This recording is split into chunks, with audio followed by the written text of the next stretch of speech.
함께 상고하고자 하는 말씀은 고린도전서 15장 말씀입니다. 신약성경 283페이지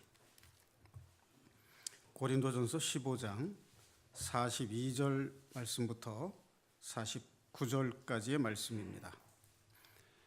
찾으셨으면 함께 봉독하시겠습니다. 42절부터 죽은 자의 부활도 그와 같으니 썩을 것으로 심고 썩지 아니할 것으로 다시 살아나며 욕된 것으로 심고 영광스러운 것으로 다시 살아나며 약한 것으로 심고 강한 것으로 다시 살아나며 육의 몸으로 심고 신령한 몸으로 다시 살아나나니 육의 몸이 있은즉 또 영의 몸도 있느니라. 기록된 바 첫사람 아담은 생령이 되었다 함과 같이 마지막 아담은 살려주는 영이 되었나니 그러나 먼저는 신령한 사람이 아니요 육의 사람이요 그 다음에 신령한 사람이니라. 첫사람은 땅에서 났으니 흙에 속한 자이거니와 둘째 사람은 하늘에서 나셨느니라. 무릇 흙에 속한 자들은 저 흙에 속한 자와 같고 무릇 하늘에 속한 자들은 저 하늘에 속한 이와 같으니 우리가 흙에 속한 자의 형상을 입은 것 같이 또한 하늘에 속한 이의 형상을 입으리라. 아멘. 많이 인용되는 말씀이고 또 여러모로 다양한 설교들도 많이 있습니다. 그러나 이 익숙한 말씀 속에서 우리 신앙의 새로운 마음가짐을 한번 가져봤으면 해서 이 말씀을 택했습니다. 오늘 말씀의 제목은 부활신앙을 회복하라 하는 제목으로 삼았습니다. 이 고린도 교회에 복음을 전한 이후에 부활이 없다는 이단 사상이 들어와서 고린도 교회를 어지럽히는 그런 사례가 일어나서 바울 사도가 이 서신을 써서 고린도 교회 교인들의 믿음을 더욱 견고히 하기 위해서 이 서신을 기록했습니다.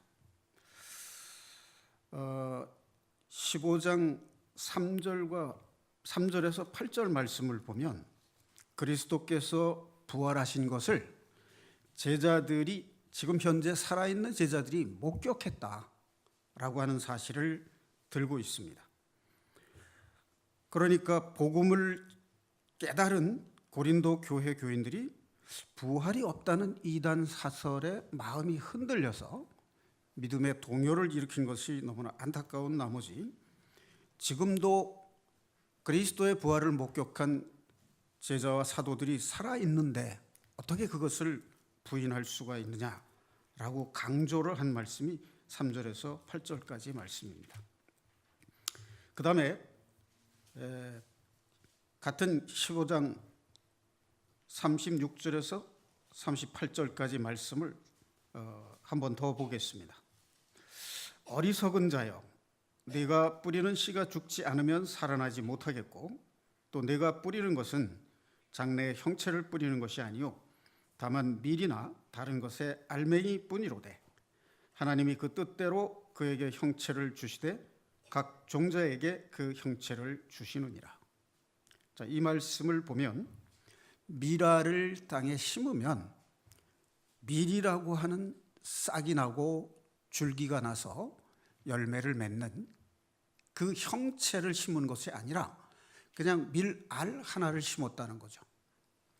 그런데 밀알 하나를 심었는데 거기서 싹이 나고 줄기가 자라서 30배, 60배, 100배의 결실이 있는 밀의 수확을 할 수 있는 것을 잘 살펴보라는 겁니다. 그것을 보면 하나님께서 장차 부활의 생명이 무엇인가를 알게 하시는 지혜가 그 속에 하나님의 창조물인 자연 현상 속에, 자연 사물 속에도 그러한 것이 들어 있다라고 하는 것을 예로 들었습니다. 그리고 또 하나 더 분명한 것이 뭐냐면 나방이 종류가 있습니다. 나비도 그 나방 종류에 포함이 됩니다. 그런데 나비 박물관이라는 곳을 혹시 가보신 적이 있는지 모르겠어요. 거기 가보니까 전 세계 여러 나라에서 채집한 나비들의 종류가 굉장히 다양합니다. 정말로 그 다양함과 나비의 날개의 아름다움을 보면은 창조자 하나님의 놀라운 섭리와 전능하신 하나님의 능력을 실감할 수가 있습니다. 자, 그런데 이 나방 종류나 나비들이 처음 알의 상태로 시작이 됩니다. 생명이. 알이라고 하는 것은 2차원적 존재라고 할 수 있어요. 그러니까 움직이지 않고 정지되어 있다는 겁니다. 그런데 그 알에서 깨어나서 이제 애벌레가 되면 움직입니다. 그러니까 생명 활동을 우리가 눈으로 확인할 수 있다는 거죠. 그런데 그 누에가 애벌레 상태에서 뽕을 먹으면 굉장히 빠른 속도로 성장을 합니다. 그러니까 뽕을 잔뜩 먹고 잠을 한번 자고 나면 쑥 자라요. 그래서 이제 넉잠을 자고 나면 어른이 됩니다. 그런데 성충이 된 그 나비가 넉잠을 자고 난 후에는 고치를 만들고 그 속에 들어가서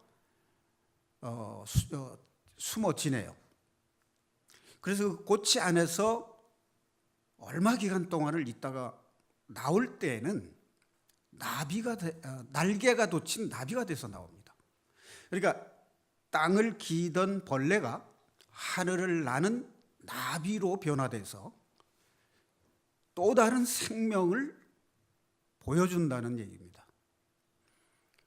자, 이 현상을 보면 육체로 나서 신령한 몸으로 변화된다라고 하는 이 부활의 신비함, 이것을 상당 부분 이해할 수 있는 그런 지혜를 하나님께서 우리에게 보여주고 계시다, 계시하고 계신다는 것을 알 수가 있습니다.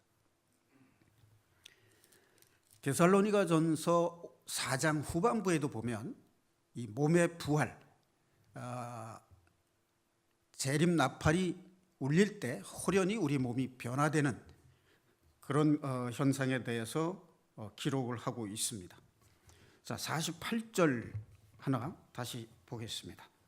무릇 흙에 속한 자들은 저 흙에 속한 자와 같고 무릇 하늘에 속한 자들은 저 하늘에 속한 이와 같으니.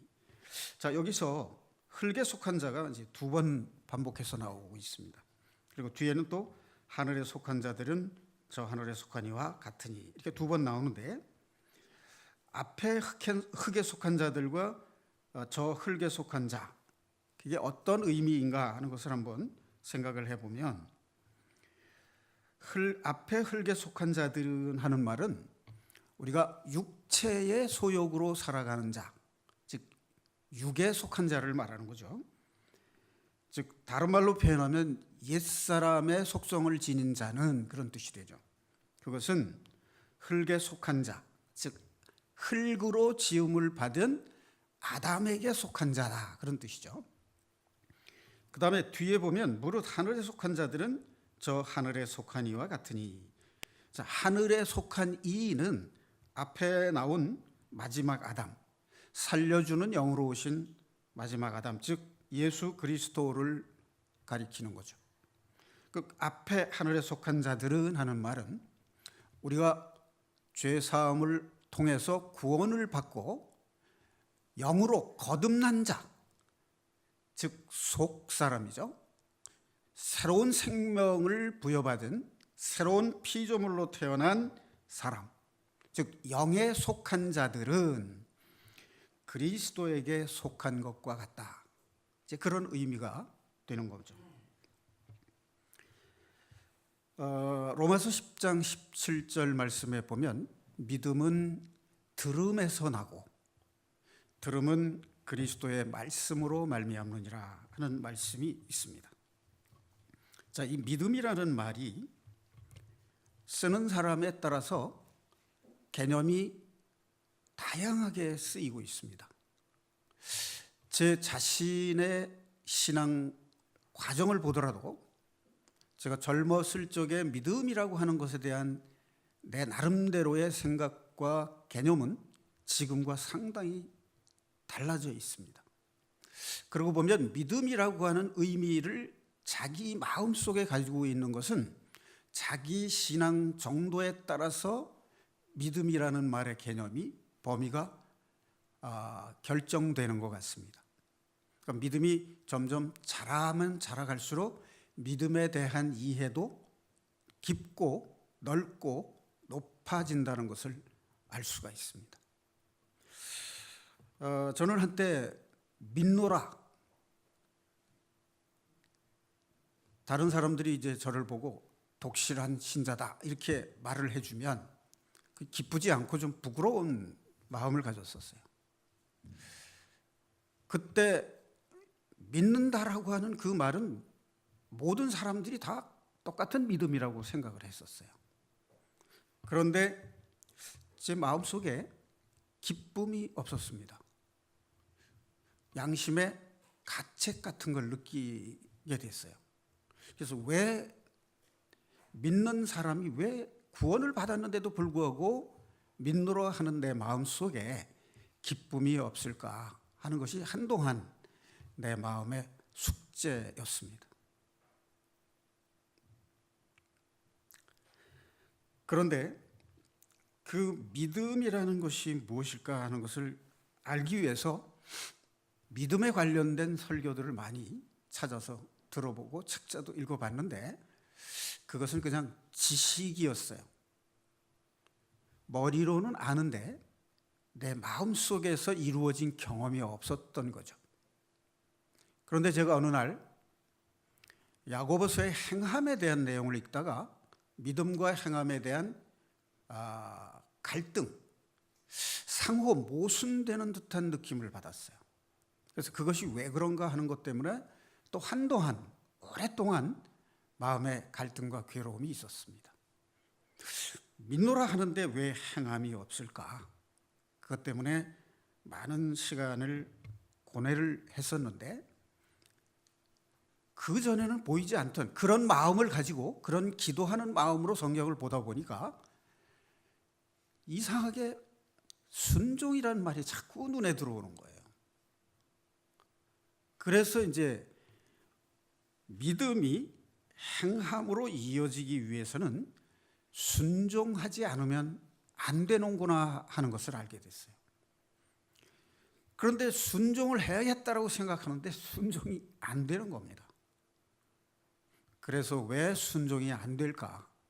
그것이 또 저에게 수년간 괴로움을 가져다 주었습니다. 자, 사랑하는 형제 자매님 여러분들도 아마 저와 비슷한 경험을 하셨을 줄로 압니다.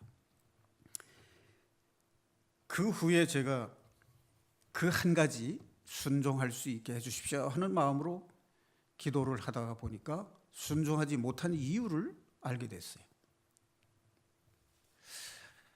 그래서 이제 십자가의 죽으심과 부활하심이라고 하는 것이 어떤 의미가 있는가 하는 것을 이제 깊이 생각을 하게 됐습니다. 그래서 순종하지 못하는 것은 내가 십자가에 그리스도와 함께 연합해서 죽었다는 그 사실을 지식으로는 알고 있었지만 내 마음속에 경험이 없었다는 것을 알게 됐습니다. 그래서 그리스도의 십자가에 함께 연합되어 죽는 그 경험이 무엇인가를 알기 위해서 성경을 읽다 보니까 로마서 6장을 이해하게 되었습니다. 옛사람이 죄에 대해서 옛사람이 죽고 그리스도 안에서 새로운 생명으로 태어나서 부활하신 그리스도의 삶에 연합한다고 하는 것이 의미가 살아왔어요. 근데 그것을 머리로는 알았습니다.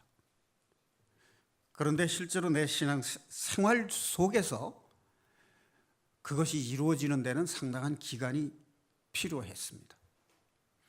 그래서 십자가상에서 내 죄를 용서하시기 위해서 대속의 피를 흘리신 그리스도의 십자가만을 알 때 그것은 지식에 불과했다는 것을 알았습니다. 다시 말하면 인격적인 예수 그리스도를 만나지 않으면 내 속에 그리스도와 연합된 삶이 이루어질 수 없다는 것을 알게 됐습니다. 이 연합된다는 말이 무엇일까? 또 그것이 저에게 관심이 됐습니다.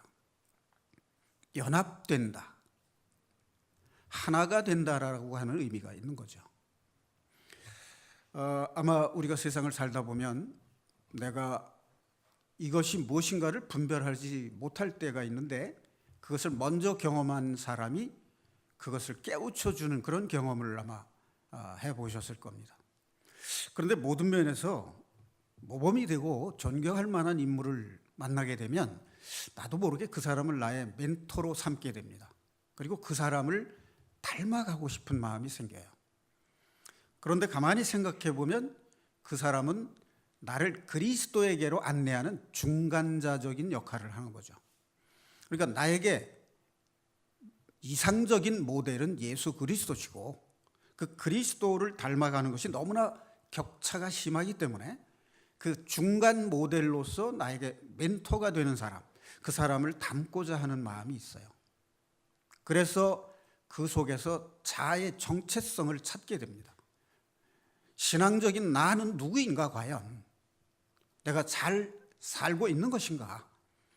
그 머리로 아는 것과 신앙 인격이 내 마음속에 이루어지는 것과의 사이에서 빚어지는 차이 때문에 자아의 상이 뚜렷한 하나의 상이 아니라 두 개의 상으로 보이게 된다는 거죠. 내 마음속에서. 그래서 자아가 일치되지 못하는, 내 말과 내 인격이 일치되지 못하는 고통을 느끼게 되는 거죠. 그래서 우리가 믿음이라고 할 때 그리스도께서 내 죄를 위해서 십자가에서 돌아가셨다라는 그것을 믿는 것은 우리가 죄를 이기는 믿음을 가져다 주지 못한다는 거예요. 그런 정도의 믿음으로는 죄를 이길 수 없음은 물론이거니와 세상을 이길 수 없다는 것입니다. 그리스도께서 십자가에 돌아가신 그 사건 속에 내가 그리스도와 연합돼서 함께 죽었다라고 하는 그 마음속의 경험, 그것이 내 속에서 이루어지는 그 주님과의 인격적 만남이 있어야만 내 속에 죄를 발견하게 되고 나에게 죄를 이기는 능력이 생기게 된다는 것이죠.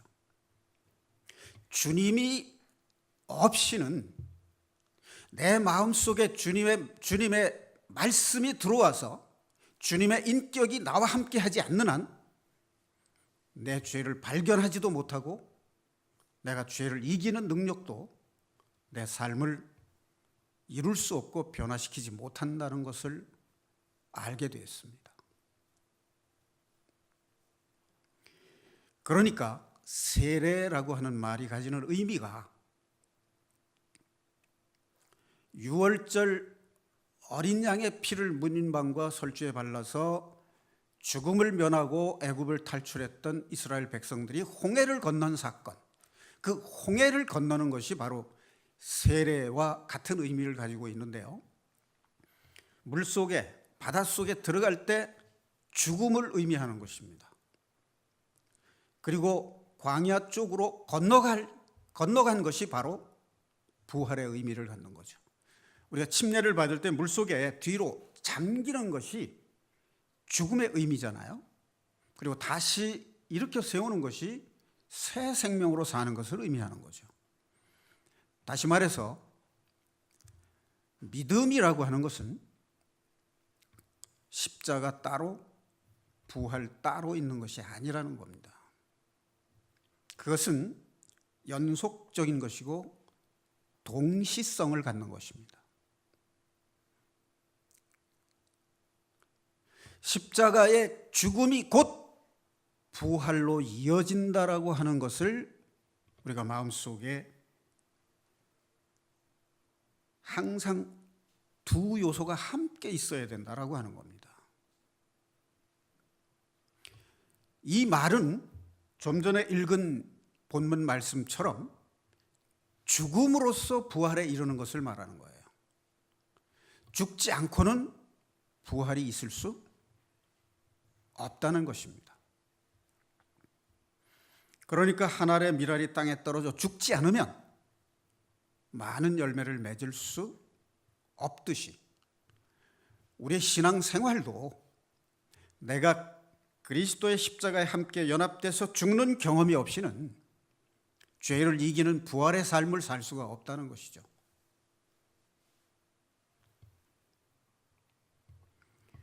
요한복음 17장 3절 말씀을 한번 찾아보겠습니다. 요한복음 17장 3절 말씀입니다. 신약성경 176페이지 요한복음 17장 3절 말씀입니다. 함께 봉독하시겠습니다. 영생은 곧 유일하신 참 하나님과 그가 보내신 자 예수 그리스도를 아는 것이니이다. 자, 여기에 보면 참 하나님이라는 말을 썼어요. 하나님이란 말, 여호와 하나님, 하나님 아버지, 아버지 하나님, 이런 말은 우리가 성경에서 자주 봅니다. 그런데 참 하나님이라고 기록한 것은 흔한 표현이 아니에요. 자, 그렇다면 우리가 참 하나님을 알지 못할 수도 있다. 그런 의미가 이 속에 내포되어 있습니다. 자, 그 예로서 예수님 당시의 바리새인들의 신앙을 보면은 그들은 분명히 하나님을 믿었습니다. 그런데 하나님의 아들이신 창조 당시에 하나님과 함께 말씀으로 계셨던 예수님이 이 땅에 육신을 입고 오셔서 많은 이적을 행하고 가난한 자를 돌보고 병자를 고치시고 오병이어야 기적과 죽은 자를 살리는 이적을 행하셨음에도 불구하고 그들은 하나님을 몰라봤습니다. 그러니까 바리새인들이 믿은 하나님은 그렇다면 참 하나님인가요? 아닌가요? 이것이 참 하나님을 믿지 못하는 곁길로 간 신앙이 된 거죠. 그런 의미에서 우리는 하나님의 뜻을 올바로 알고 믿지 못하면 참 하나님을 믿는 것이 아니라는 예리한 인지를 하지 않으면 안 된다는 것입니다. 또 그가 보내신 자 예수 그리스도를 아는 것이니이다. 자, 여기 아는 것이다 라고 하는 이 아는 것, 그것은 지식을 의미하는 것이 아니라는 것은 우리가 다 압니다. 예를 들면 미국의 대통령이 트럼프다, 중국의 주석이 시진핑이다, 이런 말들을 이제 우리가 알고 있습니다. 그러나 우리가 트럼프를 직접 만나서 교제를 했거나 사귀거나 한 것은 아니죠. 그러니까 시진핑이나 트럼프에 대해서는 우리가 대해서 아는 거지 그를 아는 것은 아닙니다. 그러니까 우리가 예수님에 대해서 아는 거하고 예수님을 아는 거하고는 다르다는 겁니다. 그러니까 예수님에 대해서 아는 것은 지식으로 아는 거예요. 그런데 예수님을 아는 것은 그와 인격적인 만남이 이루어졌다는 것을 의미하는 겁니다. 혹시 우리가 결혼을 해서 사는 부부 사이에도 그 아는 것이 참으로 아는 것이 아닐 수도 있지 않을까? 많은 부부들이 남편은 아내를 잘 알고 있다고 생각합니다. 정말 그런가요? 어떨 때 남자들이 하는 얘기를 들어보면 참 우리 집 사람은 알다가도 모르겠다, 그런 말을 할 때가 있습니다. 저도 잘 몰라요. 드러난 것은 아는데 속마음을 잘 모를 때가 많습니다. 그리고 반대로 아내 입장에서도 그래요. 우리 집 양반 속을 모르겠어 나는. 이제 그럴 때가 있습니다. 그 속으로 무슨 생각을 하고 있는지 참 모르겠다. 이제 그런 의미가 됩니다. 그런데 가장 많은 대화를 나누고 있다고 생각하는데 아내와 남편 사이에 교제가 없습니다. 인격적인 만남이 없습니다. 이것은 웬일일까요? 왜 그렇다고 진단을 해야 할까요? 저는 근래에 경험을 통해서 그 사실을 다시 생각해 보게 됐어요. 내 마음에 안 드는 얘기를 두 번, 세 번 반복적으로 하게 되면 듣기가 싫고 짜증이 나요. 그래서 나도 모르게 말이 퉁명스럽게 나갑니다. 그러면 집사람 상처를 받아요. 마음이 좀 유난히 여린 것 같아요. 별거 아닌데 상처를 받아요. 상처를 받아서 이제 마음이 괴로운 거죠. 그래서 미안한 마음에서 이제 왜 그럴까를 생각을 해봤더니 은연중에 내가 우리 집사람보다는 낫다고 생각하고 있었던 거예요. 여러 면에서 사태를 파악하고 어떻게 헤쳐나가야 될지 판단하는 능력이 내가 당신보다는 낫다라고 하는 생각을 은연중에 가지고 있다 보니까 아내가 하는 말이 나도 모르게 무시를 하는 거죠. 그런데 자존심의 상처를 받으니까 말이 곱게 나오지 않는 거죠. 참았다가도 두 번, 세 번 참았다가도 몰아서 그것이 폭발을 합니다. 그래서 저는 눈치가 좀 빠른 것 같으면서도 아둔해서 어떤 때는 아내가 왜 화를 내는지 몰라요. 그래서 아니 뭐 그렇게 화낼 것도 아닌데 왜 이렇게 화를 내냐고 물어보면 몰라서 물어? 이렇게 반문을 해요. 그래서 가만히 생각을 해보면 아하, 자존심 상처를 받은 거예요. 무시당한 거예요, 나한테. 저는 무시한다는 의식이 없었어요. 그런데 두 번, 세 번 이제 핀잔을 주고 짜증을 내고 하니까 무시당했다고 생각을 해서 참다가 폭발을 한 거예요. 그래서 이제 제가 깨달은 게 뭐냐면 내가 은연중에 아내보다 잘났다고 생각하고 있었구나. 아내보다 내가 낫다고 생각하고 있었구나. 그래서 그게 다툼이 된 걸 알았어요. 그래서 내가 아내보다 잘났다고 생각하는 마음이 이게 높아진 마음, 겸손하지 못한 마음, 교만한 마음인 것을 알았어요. 그러니까 집사람을 만만하게 본 거죠, 제가. 그런데 만만하게 볼 대상이 아니잖아요. 존중해줘야 될 대상이죠. 왜? 아내를 존중해줘야 아내도 나에게 잘해주니까. 무시당하면서 잘해준다는 것은 사람으로서는 쉽지 않은 일이죠. 그래서 제가 내가 이기려고 하니까 다툼이 되는구나. 내가 은연중에 아내보다는 낫다고 생각하니까 이게 무시하는 게 되는구나 하는 것을 뒤늦게 알게 됐어요.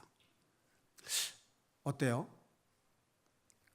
공감이 좀 되시나요? 네. 지금 제가 이야기한 이 말은 왜 이런 예를 들은 것 같습니까? 그리스도와 연합되어서 산다는 것을 말씀드리기 위해서 이 예를 든 거예요. 우리 집에 부끄러운 얘기를 여러분들에게 보여드리려고 예를 든 것은 아니죠. 자, 그래서 내가 잘났다고 생각하는 것, 내가 잘났다고 생각하니까 당연히 이겨야 되는 거죠. 그러니까 이기려고 하면 다툼이 생기고 내 스스로 잘났다고 생각하니까 높아지는 거예요. 그러다 보니까 가정의 모든 일에 대해서 중심이 내가 되고 당연히 모든 의사결정에 있어서 이기적이 되는 겁니다. 내 생각대로 결정이 돼야 돼요. 오랫동안 우리 집에는 모든 의사결정이 이렇게 되다 보니까 평화가 없었던 거죠. 그러니까 기쁨이 없었다는 얘기입니다. 그러니까 내가 지고 나니까 마음이 편해지는 거예요. 지고 나니까 마음이 평안해지고 그 속에 내가 십자가를 경험하는 그 삶이 있었다는 것을 깨닫게 된 겁니다. 그래서 아내를 존중해 주는 마음이 생겼어요. 이게 부활의 삶. 이게 형제 자매를 대할 때도 그런 식으로 이어진다면 그것이 바로 새로운 삶을 사는, 새로운 피조물로 사는, 새 생명, 그리스도께서 주신 새 생명으로 사는 삶. 이것이 부활의 신앙이 아닌가, 그런 생각을 해보게 됐습니다. 사랑하는 성도 여러분, 산다는 게 뭘까요? 제가 지난 몇 주간 밥맛이 없어서 아침에는 그 다이어트 그 식품 뭐죠? 슬림바디? 네. 네. 슬림바디를 제가 아침마다 먹고 점심에 이제 기운이 없으니까 이제 점심에만 밥 한 그릇을 먹고 저녁에도 밥맛이 없어서 이제 국수나 빵이나 그런 걸로 이제 때우고 몇 주를 살았어요. 이상하게 밥맛이 없더라고요. 밥맛이 없어서 식사를 제대로 못하니까 움직이기도 싫고 활동력도 없고 그러다 보니까요, 저한테 어떤 마음이 들었는지 아세요? 사는 게 재미가 없는 거예요. 그래서 이렇게 사는 거라면 죽는 것도 괜찮겠다. 얼마나 마음에 평화가 있겠어요. 그래서 산다는 게 죽음인 것을 알았습니다. 상당히 철학적인 표현인지 모르겠습니다만 우리가 일상에서 경험하는 거잖아요. 형제자매님들도 때로 아마 삶의 의욕을 상실했을 때가 있을 겁니다. 그때 산다는 게 죽어가는 것이라는 것을 알게 됐어요. 그럼 늙어간다는 게 뭐냐? 젊은 사람들에게 이런 말을 하면은 잘 이해가 안 갈지도 모르겠습니다만 늙어간다는 것이 나 자신의 죽은 모습을 봐가는 과정이라는 것을, 늙어간다는 것은 내가 죽어가는 과정을 내 눈으로, 내 마음의 눈으로 보아가는 것임을 알게 됐어요. 하나님이 내가 늙어가는 것을 통해서 내가 죽어가는 모습을 보고 깨달으라 하는 말씀을 들려주시는 것을 알게 됐어요.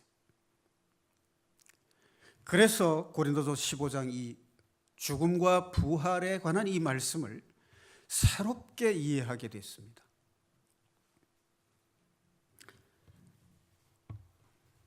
죽음이라고 하는 것은 죄를 더 이상 짓지 않는다라고 하는 의미가 됩니다. 죽은 사람이 어떻게 죄를 짓겠어요? 자, 그런데 죽음이라는 말 이 속에 또 하나의 의미가 있습니다. 죽음이라는 것이 더 이상 죄를 짓지 않는다는 의미와 함께 그 죽음이 그냥 죽음이 아니라 그 사람의 영혼이 하나님을 찾아가는 새로운 삶의 시작이라고 하는 의미가 있습니다. 그것이 바로 부활의 삶인 것이죠.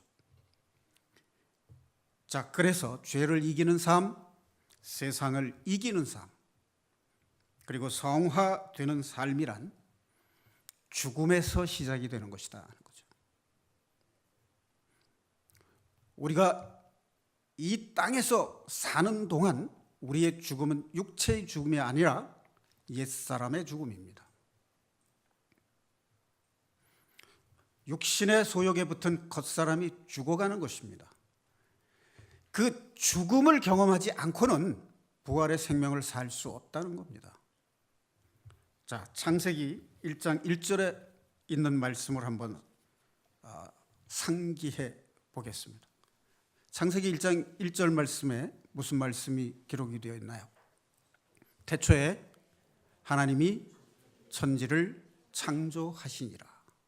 자, 그러면 계시록 21장 1, 2절에는 어떤 말씀이 있을까요? 신약성경 420페이지 계시록 21장 1절과 2절 함께 봉독하시겠습니다. 또 내가 새 하늘과 새 땅을 보니 처음 하늘과 처음 땅이 없어졌고 바다도 다시 있지 않더라. 또 내가 보매 거룩한 성 새 예루살렘이 하나님께로부터 하늘에서 내려오니 그 준비한 것이 신부가 남편을 위하여 단장한 것 같더라. 자, 하나님께서 천지를 창조하셨는데 에덴 동산을 창조하셨습니다. 거기에 누구를 지으셨습니까? 아담을 지으셨죠. 자, 그런데 창세기 2장 17절 말씀에는 에덴 동산 중앙에는 생명나무와 선악을 알게 하는 나무도 있었더라. 그런데 선악을 알게 하는 나무를 먹는 날에는 네가 정령 죽으리라. 이런 말씀이 있어요. 그러니까 아담은 땅에서 흙으로 지음받은 육신의 사람, 흙에 속한 사람인 아담은 사탄의 유혹을 물리치지 못하고 그 유혹에 넘어가서 선악과를 먹음으로써 하나님과의 언약을 어겼습니다. 그 불순종한 죄의 대가로 사망에 이르게 됐습니다. 다시 말해서 창세기 2장 말씀부터 아담의 타락을 이야기하고 있다는 겁니다. 저는 교회 다니기 시작한 청년 시절에 왜 하나님이 아담을 지으셨는데 지으시자마자 이런 불순종과 타락이라고 하는 현상이 생겼을까에 상당히 의문을 가지고 있었습니다. 그런데 오늘 제가 성도 여러분에게 이 말씀을 전하려고 하는 것은 계시록과 창세기를 함께 연결시켜서 보면 부활의 신앙이 왜 중요한가 하는 것을 알 수 있지 않을까 해서 이 말씀을 드리는 것입니다. 자, 계시록 21장 1, 2절에는 새 하늘과 새 땅이라고 하는 것을 말씀하고 있습니다. 그렇다면 에덴 동산의 창조가 하나님 창조의 완성이 아니라는 얘기죠. 그럼 거기에서 무슨 일이 있었냐면 아담의 타락이 있었다는 얘기입니다. 계시록을 보면 하나님의 구원 계획이 이 성경 처음 시작과 끝에 나란히 열거되어 있다는 것이죠. 우리가 창세기 1장부터 계시록 22장까지 보는 데는 엄청난 시간이 걸립니다. 그러나 창조주이신 하나님께서는 창세기 1장 1절부터 요한계시록 22장 끝까지를 한눈에 보고 계시다는 것입니다. 이 말은 무슨 말이냐면 하나님께서는 에덴 동산을 창설하실 때 이미 새 하늘과 새 땅을 계획하고 있었다는 것이죠. 그렇다면 이것은 무엇을 의미하는 거냐? 아담의 불순종으로 인해서 타락한 인간 세계를 둘째 아담이신 예수 그리스도를 이 땅에 보내심으로 해서 그것을 회복하신 계획을 동시에 세우셨다는 것을 의미한다는 거죠. 아담이 선악과를 따먹음으로써 이 세상에 죄가 들어오고 사망이 들어왔는데 예수님이 오심으로 해서 그 회복이 일어나는 것을 동시에 말씀하고 계신다는 거죠. 자, 그러니까 창세기 1장 1절과 대응되는 구절이 요한계시록 21장 1, 2절이라면 창세기 2장 17절 말씀과 대응이 되는 짝을 이루는 구절은 계시록 22장 1, 2절입니다. 자, 좀 전에 살펴본 계시록 21장 1, 2절에서 한 장을 넘겨서 22장 1, 2절을 한번 보겠습니다. 신약성경 422페이지 요한계시록 22장 1, 2절입니다. 함께 봉독하시겠습니다. 또 그가 수정같이 맑은 생명수의 강을 내게 보이니 하나님과 및 어린 양의 보좌로부터 나와서 길 가운데로 흐르더라. 강 좌우에 생명나무가 있어 12가지 열매를 맺되 달마다 그 열매를 맺고 그 나무 잎사귀들은 만국을 치료하기 위하여 있더라. 자, 여기 생명나무가 12달에 걸쳐서 열매를 맺는데 모두가 원하는 사람들은 누구나 먹을 수 있게 됐다라고 하는 것입니다. 자, 그러면 창세기 1장 1절에서 천지 창조를 하신 하나님께서 에덴 동산을 창설하시고 아담을 지으셨어요. 그런데 그 아담이 타락을 했습니다. 그런데 계시록 21장 1, 2절에 보면 새 하늘과 새 땅을 지으셨어요. 그리고 창세기 2장 17절에 선악과를 따먹은 아담이 타락해서 죽게 되는데 계시록 22장 1, 2절에는 생명나무를 누구든지 먹을 수 있게 됐다는 것이죠. 자, 그러면 또 하나의 짝을 보겠습니다. 창세기 3장 6절에 보면 사탄의 유혹을 듣고 하와가 그 선악과라는 나무를 보자 그 나무가 아주 먹음직스럽고 보암직하고 지혜롭게 할 만큼 탐스러웠다라고 되어 있습니다. 이것은 육신의 욕망을 세 가지로 압축해서 표현한 것입니다. 자, 그런데 그로 인해서 하와를 유혹한 뱀이 저주를 받았죠. 그리고 하와는 아이를 낳는 산고를 느끼게 됐고 아담은 이마에 땀을 흘리지 않고는 땅의 소산을 먹을 수가 없게 됐고 뱀은 땅을 기면서 흙을 먹고 살도록 그리고 이 땅은 가시와 엉겅퀴를 내는 저주를 받았습니다. 자, 그런데 계시록 20장 4절을 한번 보겠습니다. 그 앞쪽에 있습니다. 20장 4절 말씀. 신약성경 420페이지입니다. 함께 봉독하시겠습니다. 또 내가 보좌들을 보니 거기에 앉은 자들이 있어 심판하는 권세를 받았더라. 또 내가 보니 예수를 증언함과 하나님의 말씀 때문에 목배임을 당한 자들의 영혼들과 또 짐승과 그의 우상에게 경배하지 아니하고 그들의 이마와 손에 그의 표를 받지 아니한 자들이 살아서 그리스도와 더불어 1000년 동안 왕노릇하니 그 나머지 죽은 자들은 그 1000년이 차기까지 살지 못하더라. 이는 첫째 부활이라. 첫째 부활에 참여하는 자들은 복이 있고 거룩하도다. 둘째 사망이 그들을 다스리는 권세가 없고 도리어 그들이 하나님과 그리스도의 제사장이 되어 1000년 동안 그리스도와 더불어 왕노릇하리라. 여기에 보면 에덴 동산이 회복되는 얘기가 나옵니다. 그러니까 천지 창조와 새 하늘과 새 땅이라는 이 거대한 하나님의 구원 계획 속에 아담의 타락과 예수 그리스도를 통한 회복이라고 하는 것이 천지 창조 이전에 이미 계획되어 있었다라고 하는 것을 우리가 알 수 있습니다. 그리고 에덴 동산에서 선악과를 먹음으로 저주를 받았던 이 에덴 동산이 계시록 20장에 보면은 회복되는 천년 왕국으로 회복되는 이야기가 있습니다. 자, 그럼 이것과 관련해서 이사야 11장 6절에서 10절까지 말씀을 하나 더 확인해 보겠습니다. 이사야 11장입니다. 구약성경 981페이지. 거기 소제목을 보면 평화의 나라라고 되어 있습니다. 이사야 11장 6절 찾으셨으면 함께 봉독하시겠습니다. 그때에 이리가 어린 양과 함께 살며 표범이 어린 염소와 함께 누우며 송아지와 어린 사자와 살찐 짐승이 함께 있어 어린 아이에게 끌리며 암소와 곰이 함께 먹으며 그것들의 새끼가 함께 엎드리며 사자가 소처럼 풀을 먹을 것이며 젖 먹는 아이가 독사의 구멍에서 장난하며 젖된 어린아이가 독사의 굴에 손을 넣을 것이라. 내 거룩한 산 모든 곳에서 해됨도 없고 상함도 없을 것이니 이는 물이 바다를 덮음같이 여호와를 아는 지식이 세상에 충만할 것입니다. 회복에 대한 말씀입니다. 자, 말이 나온 김에 이사야서 65장 이사야 65장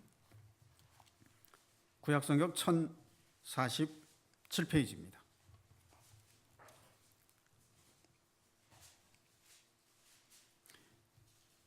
구약성경 1047페이지 이사야 65장 17절 말씀 함께 봉독하시겠습니다.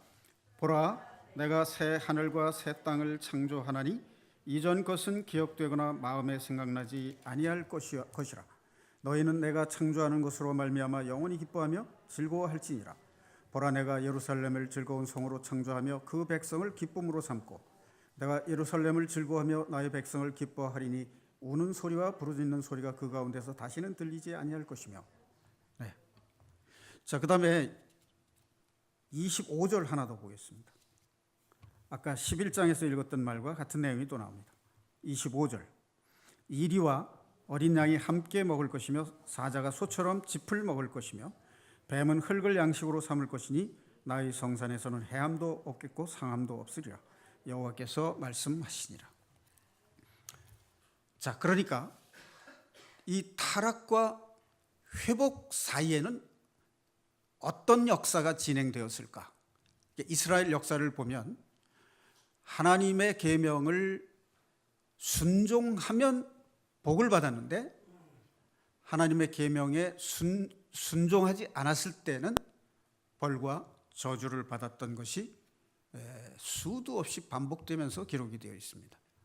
그렇다면 이방인의 역사는 어땠을까요?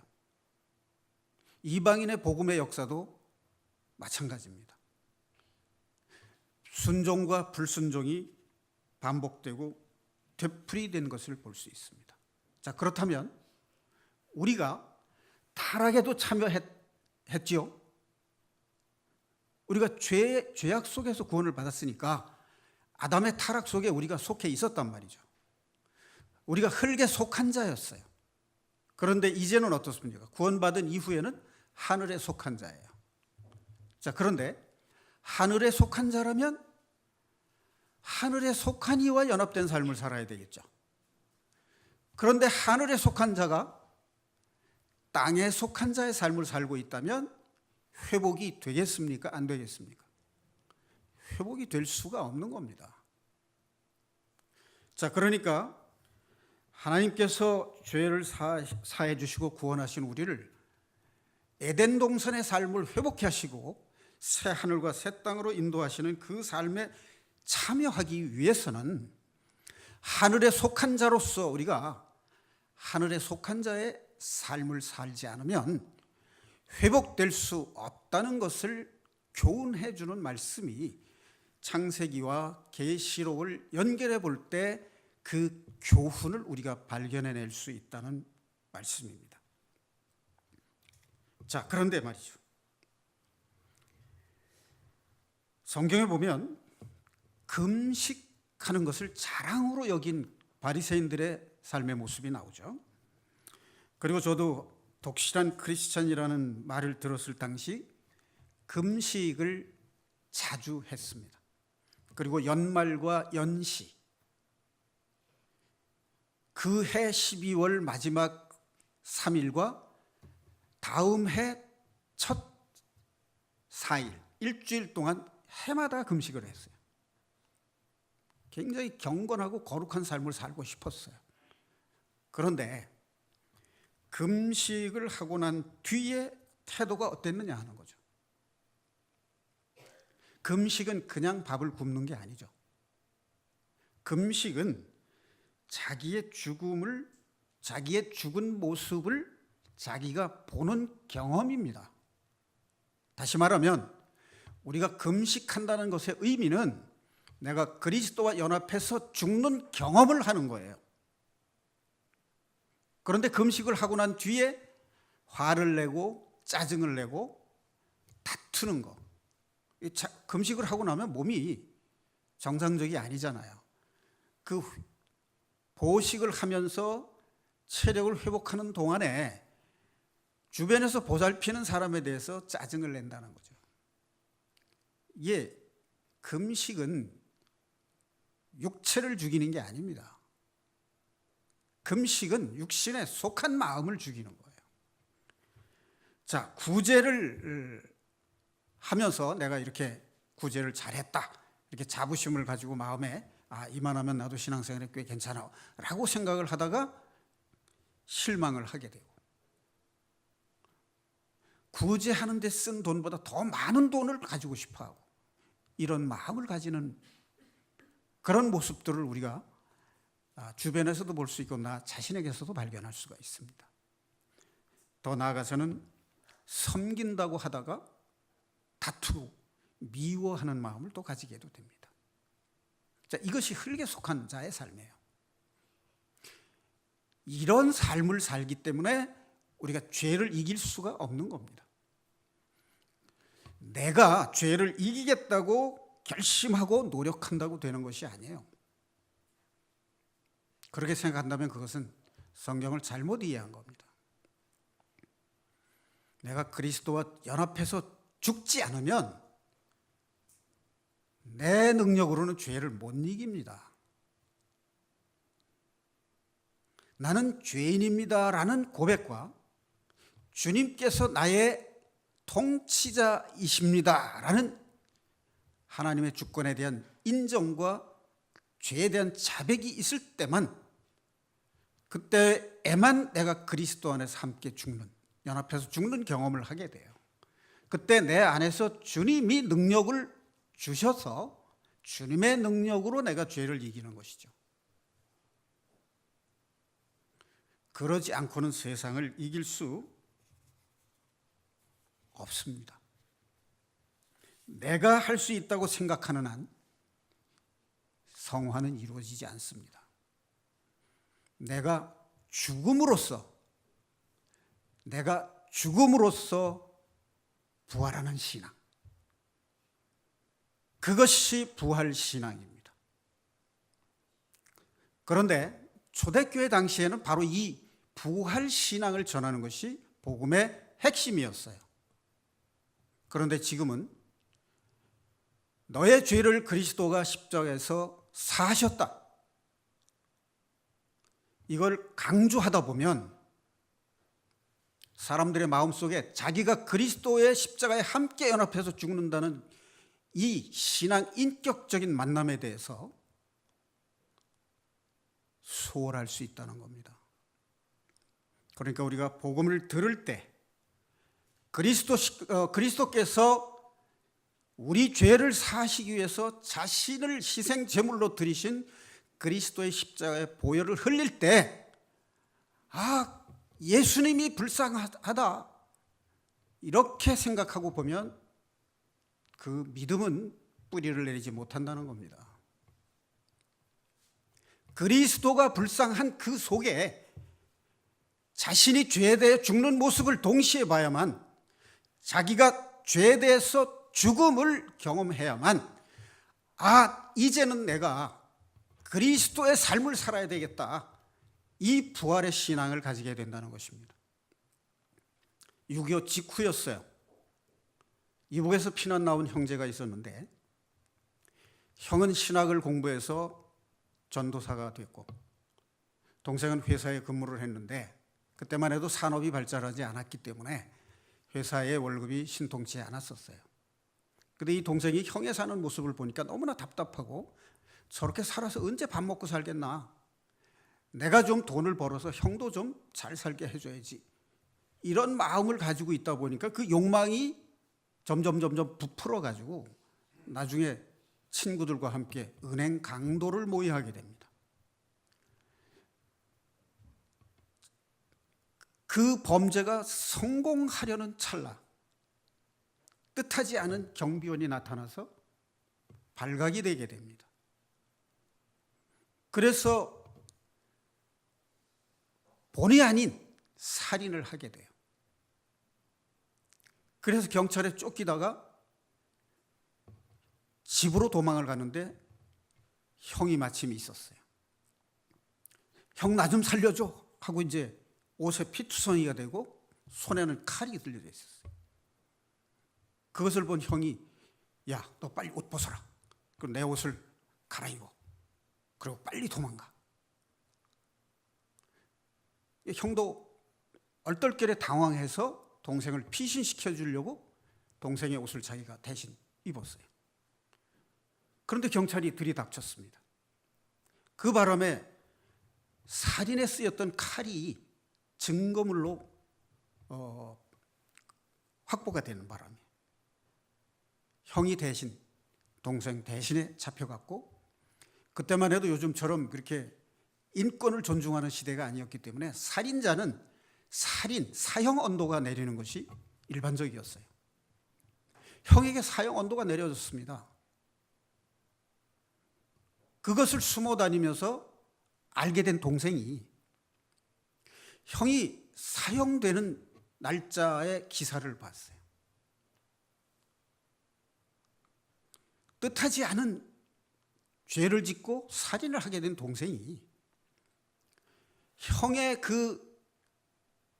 동생을 위하는 형의 마음이 얼마나 고맙고 미안하고 한지, 바보같이 산 형을 무시했던 그 동생이 마음속에 내 대신 누구도 할 수 없는, 부모님도 하기 어려운 죄인인 자기 대신 사형 언도를 받은 형의 그 마음을 보고 그 속에 예수님이 계시다는 걸 느끼게 됩니다.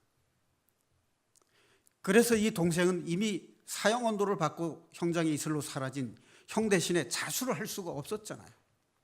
형이 살아있다면 자수를 할 수도 있었는데 형이 이미 사형 언도를 받았기 때문에 자수를 할 수가 없었어요. 그것이 너무 마음에 괴롭고 가책이 돼서 고민을 하다가, 이제 내 인생은 이미 죽었다. 형이 죽을 때.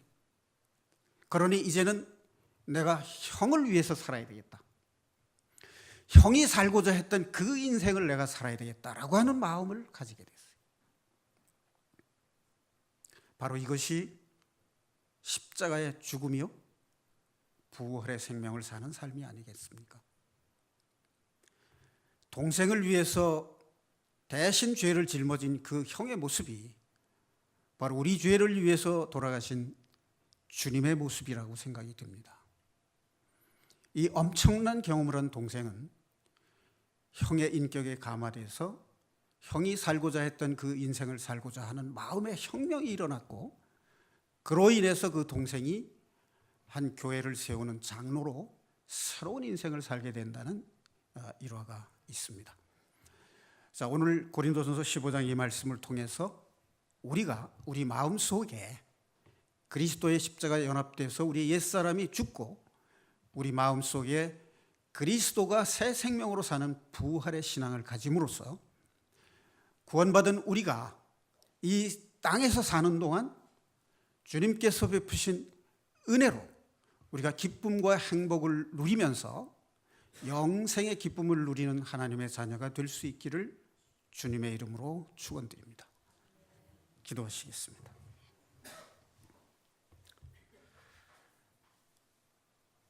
주님의 말씀은 살아있어 우리의 마음을 쪼개고 우리의 신앙 인격을 변화시키는 능력이 있음을 믿습니다. 우리 죄를 사함받은 것만 기뻐할 것이 아니라 죄의 사함을 받은 그 기쁨이 예수 그리스도께서 내 생명을 위해서 자신을 희생 제물로 드리신 그 위대한 사랑을 마음속에 감동으로 받아들이고 인격적으로 그리스도를 만나서 그리스도의 십자가에 함께 연합된 죽음을 내 삶 속에서 경험함으로 부활하신 그리스도의 생명을 사는 부활의 신앙을 가질 수 있도록 성령으로 함께 하시고 인도하여 주시옵소서. 우리를 사랑하시고 구원으로 인도하시는 우리 주 예수 그리스도 이름 받들어 감사하며 기도드리옵나이다. 아멘.